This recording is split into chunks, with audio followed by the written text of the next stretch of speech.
할렐루야. 3월 15일 금요일 함께하는 교회 아침 묵상 시간입니다. 오늘 본문의 말씀은 마가복음 11장 27절에서 12장 12절 말씀까지입니다.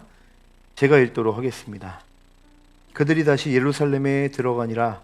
예수께서 성전에서 거니실 때 대제사장들과 서기관들과 장로들이 나와 이르되 무슨 권위로 이런 일을 하느냐? 누가 이런 일을 할 권위를 주었느냐?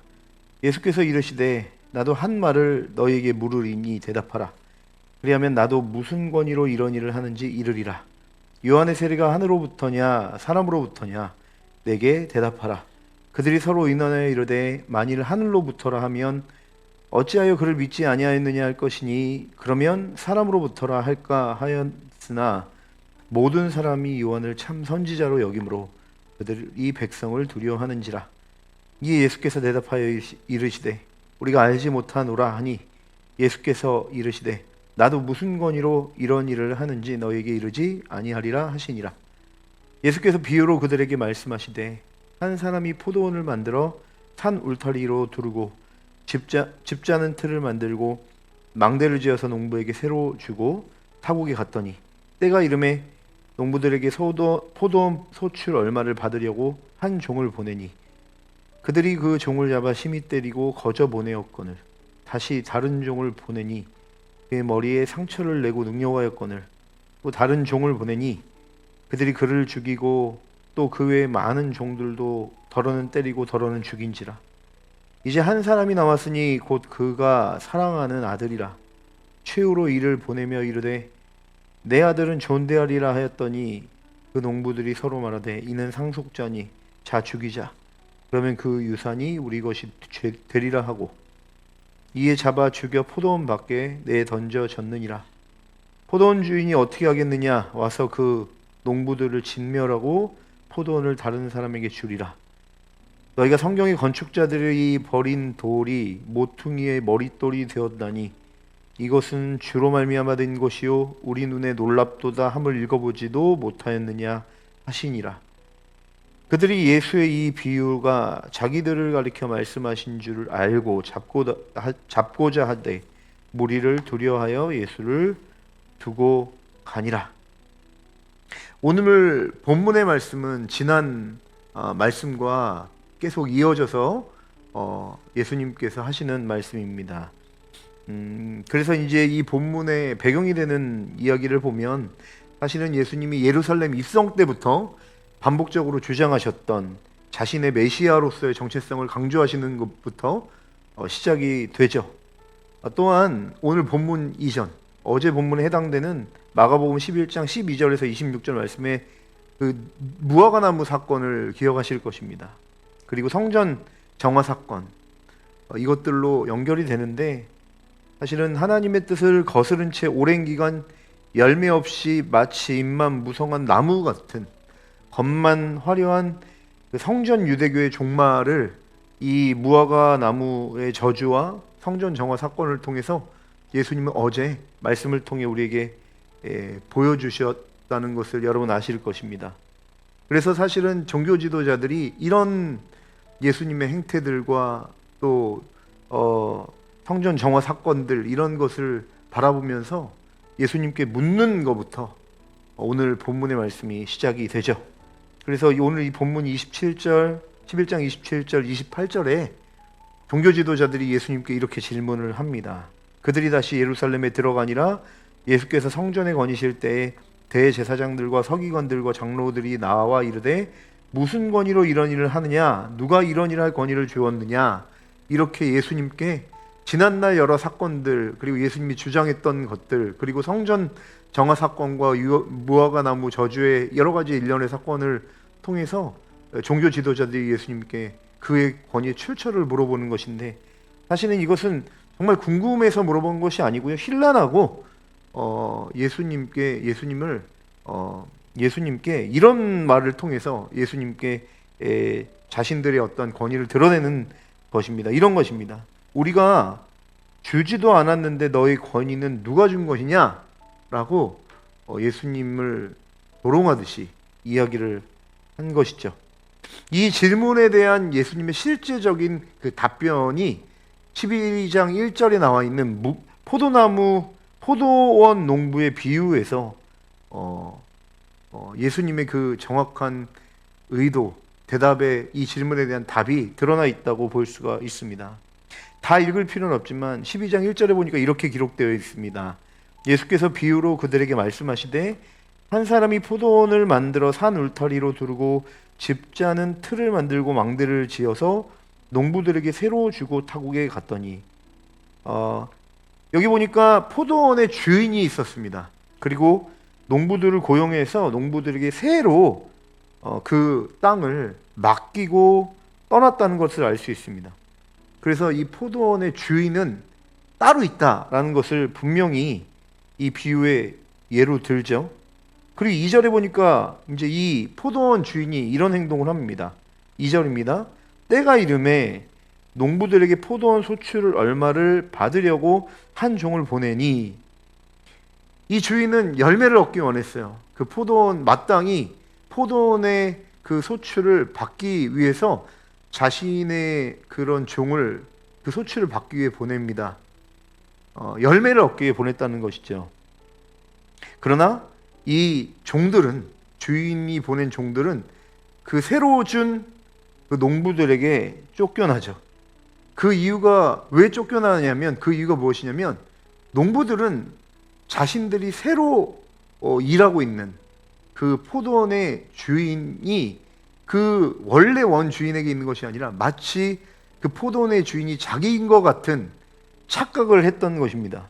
그 속마음이 비로소 어느 사건을 통해 드러나냐면, 이제 종을 보내서 계속 내쫓기니까 마지막 이 포도원 주인이 자신의 사랑하는 아들을 보냅니다. 아들이 오자 이들이 이런 생각을 하죠. 오늘 본문 7절입니다. 그 농부들이 서로 말하되 있는 상속자니 자 죽이자, 그러면 그 유산이 우리 것이 되리라 하고. 그렇습니다. 포도원 주인의 재산을 사실 자기 것이라 이들은 우겼던 것이죠. 그리고 저 아들만 죽이면 실제 자신의 것이 될 것이다라는 아주 악독한 탐심에 사로잡혀 있었던 것입니다. 이 이야기를 예수님은 비유로 그들에게 권위를 묻는 그들에게 예수님은 이 질문에 대한 답으로 이 비유를 제시를 하시죠. 여러분, 이 이야기는 어떤 의미를 담고 있습니까? 여기 등장하는 농부들은 누구냐면 바로 종교 지도자들입니다. 탐심으로 가득한. 진짜 주인, 포도원의 주인은 누구입니까? 하나님이십니다. 그리고 이 포도원 주인이 보냈던 종들은 선지자들이고 또 앞서 왔던 세례 요한이죠. 그러나 이들은 그들을 내쫓았습니다. 권위는 하나님께로부터 오죠. 근데 사실 이 농부들은 권위가 있지 않다는 것을 예수님이 이 비유를 통해 이야기를 하고 있는 것이죠. 오히려 진짜 권위가 있었던 사람들은 누구냐? 하나님께서 보내신 종들에게 있었다는 것을 보여주고 있습니다. 그리고 아들을 보내시죠. 그 아들이 바로 예수님이십니다. 그리고 이 농부들은 그 아들을 죽이고 말죠. 왜냐하면 그들이 포도원의 주인이 되고 싶었던 것입니다. 바로 그들의 의도, 포도원의 주인의 자리를 강탈하려는, 차지하려는 그 의도가 그 종들과 하나님이 권위를 부여하시고 보내신 종들과 아들을 대하는 태도에서 드러나게 되었다라는 것을 이 비유를 통해 예수님은 그들을 고발하는 것입니다. 여러분, 그러므로 사실은 오늘 본문의 굉장히 중심적인 주제는 누구에게 권위가 있느냐, 누가 이 권위를 주었느냐라는 이야기를 했을 때 예수님이 이 비유를 통해서 진정한 권위, 즉 살아계신 하나님으로부터 온 그 권위는 누구에게 있었냐면 하나님께서 끊임없이 보내신 선지자들, 특별히 세례 요한으로 대표되는 그런 사람들이죠. 그들과 그리고 사랑하는 아들인 예수님께 그 권위가 있다. 왜? 하나님이 직접 열매를 바라고 보내셨기 때문에.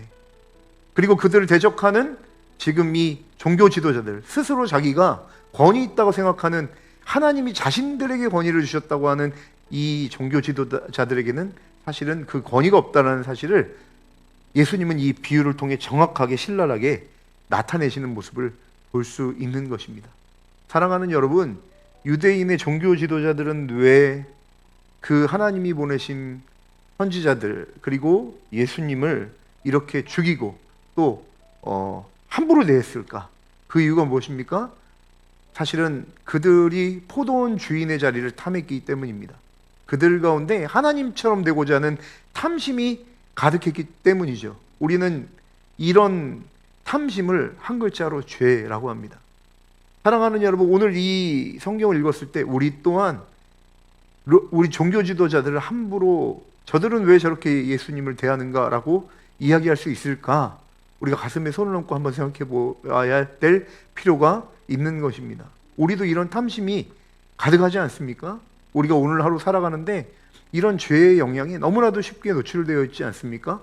너무나도 쉬운 인생의 여러 가지 문제들 앞에 하나님이 원하시는, 그분이 원하시는 자리, 그분이 원하시는 방향대로 내 삶을 드리기보다는 내가 내 인생의 주인이 돼서 내 삶을 내가 하나님이 돼서 결정하고 내가 원하는 방향대로 살려고 하는 그런 마음이 이 종교 지도자들이 갖고 있었던 탐심과 동일할 것입니다. 바로 죄의 성인 것이죠. 이런 우리를 위해 예수님이 이 땅에 오셨다는 사실을 기억하시기 바랍니다. 우리 또한 종교 지도자들과 별반 다를 것이 없는 자격 없는 존재이지만 그런 자격 없는 우리를 사랑하셔서 또 우리를 위해 자기 아들 사랑하는 예수님을 이 땅에 보내신 하나님, 그리고 그 하나님의 온전한 우리를 향한 사랑에 자신도 우리에게 삶의 전부를 부어주기 위해 오신 순종하신 그 아들 예수님의 온전한 사랑 때문에 자격 없는 우리가 오늘도 예수님의 그 사랑 안에 거하고 주님을 위해 우리 삶을 드릴 수 있는 존재로 바뀌었다는 사실을 기억하시기 바랍니다. 사랑하는 여러분, 오늘 하루도 우리가 종교 지도자들의 길을 갈 것인가? 아니면 권위 있는 예수님 안에 거하는 삶을 살 것인가? 선택해야 할 것입니다. 우리는 이미 구원받은 하나님의 백성입니다. 우리의 능력과 우리의 힘과 우리의 자격으로 권위 있는 예수 그리스도 안에 들어간 것이 아니고 자격 없는 우리에게 오늘도 손 내미시는 그 예수님의 사랑 때문에 우리가 일어날 수 있음을 다시 한번 기억하시면서 오늘도 다시 한번 여러분들이 생명의 길, 또 권위 있는 예수님을 쫓는 길이 여러분 가운데 온전하게 펼쳐지기를 주님의 이름으로 축원합니다. 주님을 따르십시오. 그리고 주님을 기억하세요. 자격 없는 우리를 사랑하시고 우리에게 매일같이 그 길로 함께 가자고 손 내밀어 주신 주님과 함께 동행하시고 또 승리하시는 오늘 하루 되시길 주님의 이름으로 간절히 축원합니다. 기도하시겠습니다. 사랑하는 이가 충만하신 하나님 아버지 참으로 감사합니다. 오늘 이 건의의 문제를 놓고 예수님이 포도원 농부의 비유를 통해서 우리에게 종교 지도자들의 길이 아니라 자신을 왕으로 삼고 자신을 포도원 주인으로 삼으려고 하는 죄에 빠져 있는 그런 포도원 주인의 그 죄성의 길이 아니라 오늘도 은혜 가운데 예수님의 건의 안에 함께 동행하는 아름답고 안식이 있는 그 길로 우리에게 주님은 초청하시고자 손을 내밀어 주시는 줄 믿습니다. 이 말씀을 통해 다시 한번 우리가 어느 길로 선택할 것인지 고민하고 가치 있는 길, 우리를 살리는 길, 또 세상을 윤택하고 살리는 길, 예수의 길로 우리가 주님의 은혜를 기억하며 따라갈 수 있도록 축복하시고 인도하여 주옵소서. 감사하며 예수님의 이름으로 간절히 기도합니다. 아멘.